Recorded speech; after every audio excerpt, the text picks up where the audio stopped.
नमस्कार. माझं नाव अलिशा आहे. मी 3री कक्षामध्ये शिकत आहे. आज आपण मराठी दिवस साजरा करतो.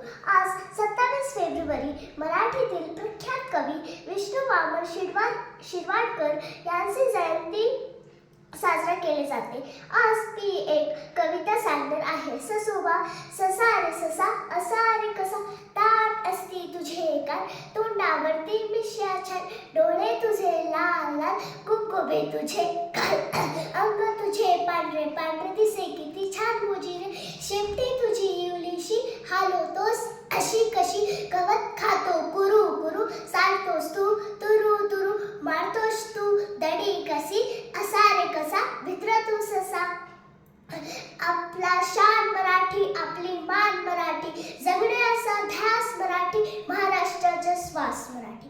जय हिंद जय महाराष्ट्र. थँक्यू.